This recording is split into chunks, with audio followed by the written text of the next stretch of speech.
Hey everybody, this is your Digital Super Saiyan 3 back here with another video, and welcome to my February pay-per-view review. So, he who has the gold has the power. This is the February pay-per-view review of WCW's Super Brawl number 9. Took place February 21st, 1999. In Oakland, California, at the Oakland Arena. On commentary, you got Tony Schiavone, Bobby the Brain Heenan, and the Professor Mike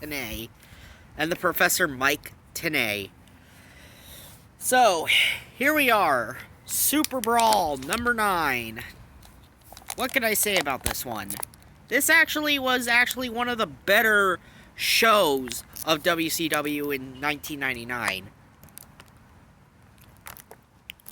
Because not every WCW 1999 show was bad. I mean, yeah, there were some mediocre shows like Fall Brawl, and then there were its crappy shows like Bash at the Beach and Starrcade. And then you have shows like Uncensored 99, which was more of a guilty pleasure for me personally. Yeah, it was a personal guilty pleasure when I rewatched Uncensored 1999. So, this is probably like the 5th time I've actually talked about a 1999 WCW show. Oh, and don't worry, I plan to do more WWF 1999 shows when we get into next year. Don't worry, I plan to do 2 of them. So anyway, on to the show. So we start off with Torrie Wilson. Yes, that's right, a video of Torrie Wilson, a vignette of Torrie Wilson getting surprised with 2 tickets to Super Brawl, and she's like going, "What should I wear?" And yes, the vignettes of Torrie Wilson had been airing on WCW television in the lead up to Super Brawl 9. So, opening contest, we have a match between Booker T and the Disco Inferno. Yes, the Disco Inferno is coming out wearing the red and black of the Wolfpack. Yes, he is a member of the New World Order. So, yeah, they end up having a really good match here between Disco and Booker T. They end up having a really, really, really good match here, actually. I mean, none of the NWO members come out to actually help Disco, but yet Disco really takes it to Booker here in this match, but Booker actually manages to win the match, and yeah, I'm glad Booker is the one who ends up winning the match, so there's that. So, a really, really good match between Disco Inferno and Booker T. Probably, I think, one of the best matches Disco Inferno has ever had in his entire wrestling career. Even though I'm not much of a Disco Inferno fan, I mean, I probably think this is, like, I think his best match ever, though there are some contenders.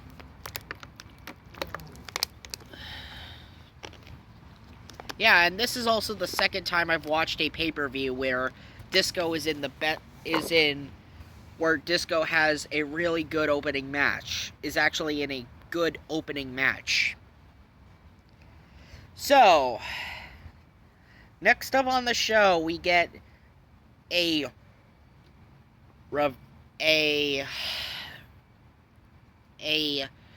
dress match, or a reverse, let's just say a dress match. This is a rematch from Sold Out 99, as Chris Jericho defeats Perry Saturn via countout. Most of the match had a good start and finish, and yes, the referee for the match, I think it was Billy Silverman. Yeah, I think it was Billy Silverman. Billy Silverman, who was the referee for this match, I believe it was. And, you know, he came down to the ring with Jericho and Ralphus.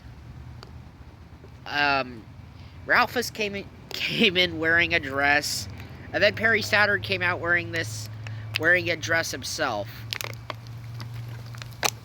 And Jericho grabbed the mic before the match, and he said, "You look absolutely ridiculous. So, the match had a good start to finish, but it wasn't as good as the last match, especially since it ended via countout. Because Saturn got himself counted out after he hit the Death Valley driver on both Chris Jericho and the referee. Oh, and he also beat up Ralphus. So, yeah, I didn't really like the finish to this match. I mean, they would have a much better match with the dog collar match they would have at Uncensored. But this one, was probably the weakest of their 3 pay-per-view bouts.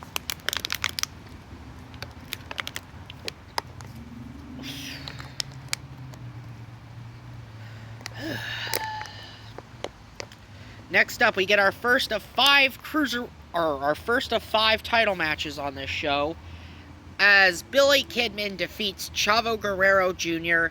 in a stellar cruiserweight title match. A very good cruiserweight title match between Chavo Guerrero and Billy Kidman. And Billy Kidman ends up going over. He ends up beating Chavo.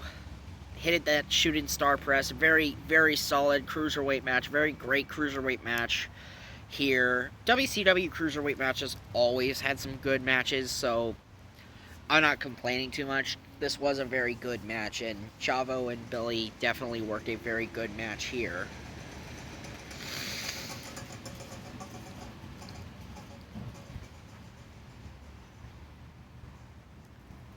Next up, we get another good match coming in here, as it's probably the match of the night, as you have Barry Windham and Curt Hennig defeating Chris Benoit and Dean Malenko to become the new WCW Tag Team Champions. Well, technically, this was a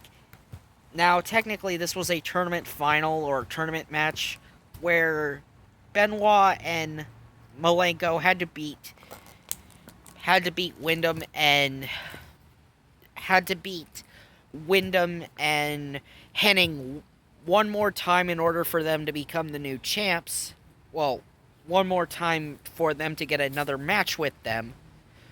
And as explaining the rules to this tournament's going to take a while, so I'm not really going to explain the rules to it. So anyway, most of this match was a very good. Hennig, they wrestled twice.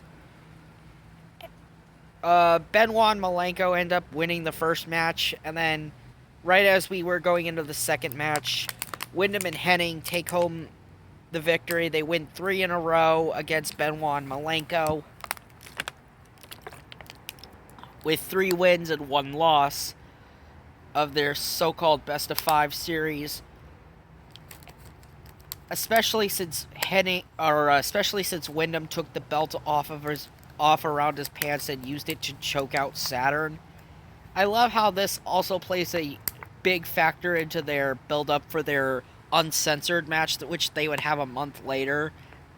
But this was a very good match between both teams. Put out a very good effort. So next up, we get a match between Diamond Dallas Page taking on the WCW television champion Scott Steiner. No wait, it was not that match yet.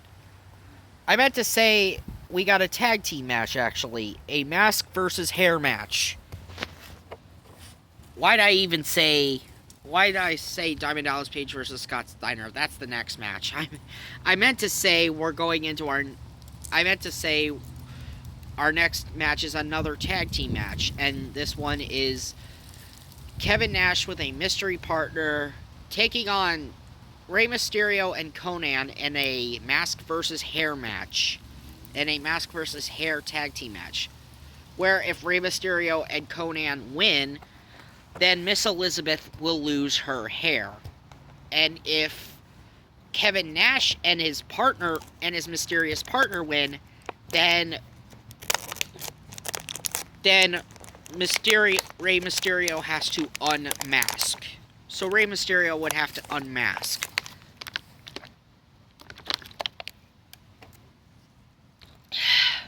So, Mysterio and Conan, this was a really good tag team match.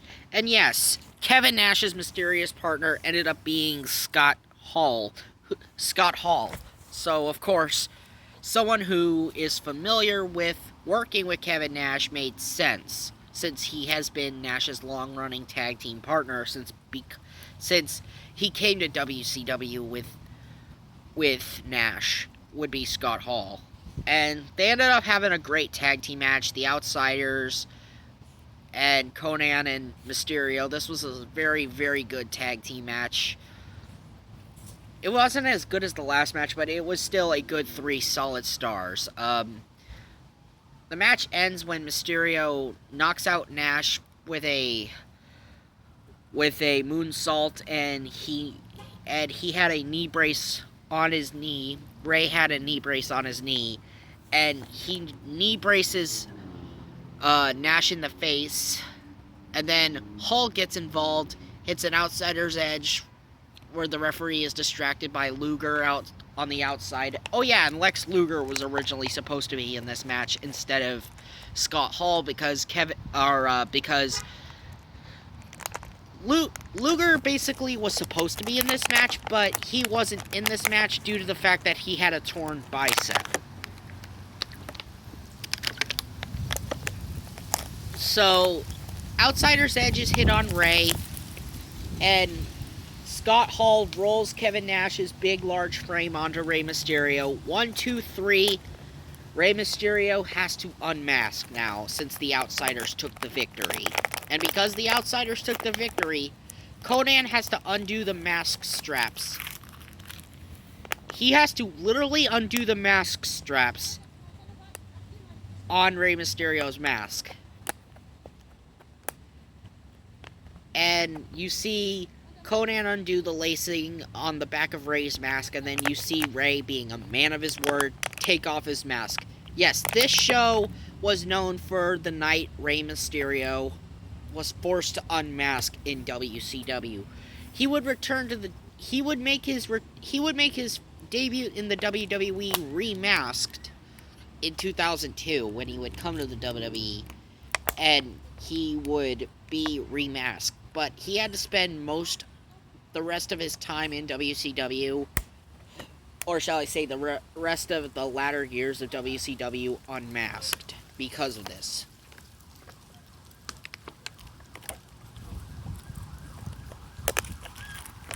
Oh yeah, and I love how the symbolism is used here, because this was also the same event that the previous year Juventud Guerrera had to unmask as well. Now we get into our TV title match, I meant to say. Or shall I say, now we get into our TV title match, as we got Scott Steiner defeating Diamond Dallas Page to retain the WCW World's Television Championship. This was a solid match. This was a really good match. Nothing to write home about. Yes, this was Page trying to defend the honor of his former wife, Kimberly, because he was still married to Kimberly at the time, because Kimberly had been hurt because of Steiner. After Scott Steiner pushed Kimberly out of the car. It starts off with DDP coming to the ring and attacking Steiner as the bell was getting underway.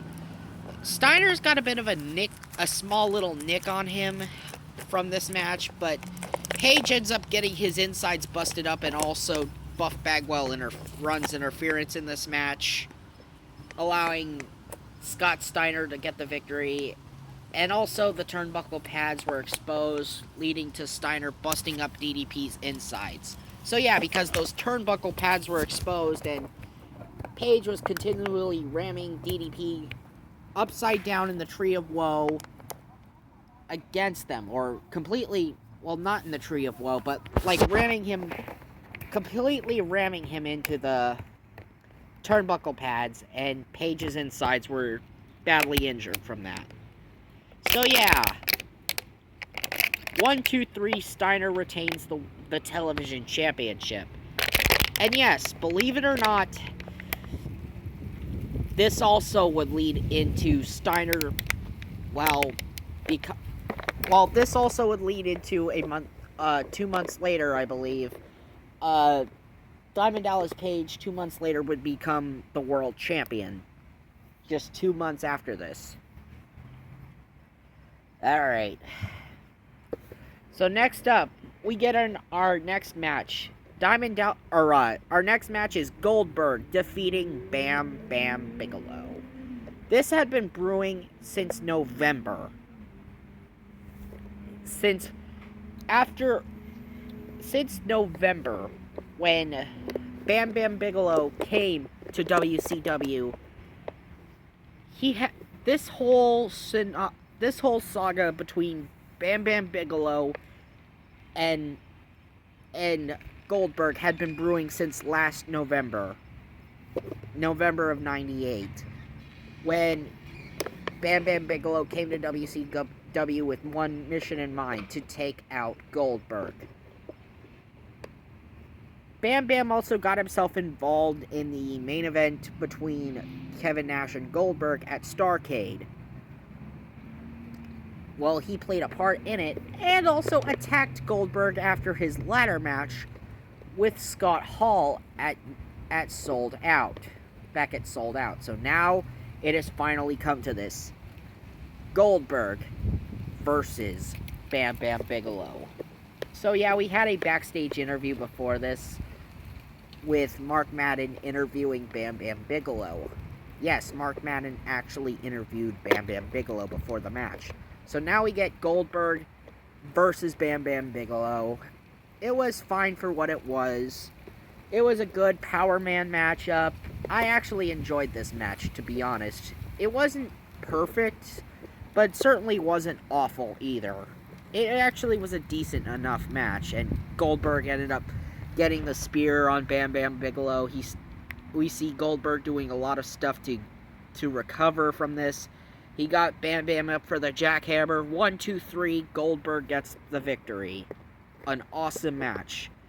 And now we come to the main event for the WCW's World Heavyweight Championship. You have the champion, Hollywood Hulk Hogan, defeat Ric Flair to retain the World Heavyweight Championship in an awesome main event. To be honest, I actually liked this main event. Probably, I think this was Hogan's second best match of 1999, behind the Spring Stampede main event he would be involved in 2 months later. But I like this match because, I loved how bloody this main event was between Flair and Hogan. Of course, what really sours this match down is the way it ends. So you see Tori Wilson coming out in a red dress, and she distracts Ric Flair. Then, a guy in a ski mask comes down to the ring and nails Ric Flair with a stun gun.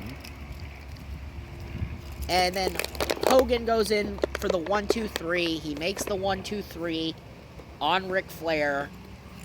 The referee counts the 1, 2, 3. And then the man in the ski mask is revealed to be David Flair. That's right. David Flair joins the same group of guys who beat the living crap out of him back at Sold Out 99. You see David Flair now ally himself with the NWO, as he's now a new member of the New World Order, wearing the red and black of the Wolfpack. Okay, the one thing I've always thought about is, why the hell was David Flair ever a member of the NWO was beyond me.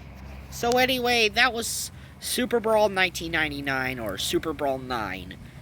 Final thoughts, it actually was one of the best Super Brawls of, not just of all time, but definitely I feel like it definitely earns its place up there. Anyway, this has been your Digital Super Saiyan 3, and I will see you guys next time for WrestleMania 13 in March. See ya!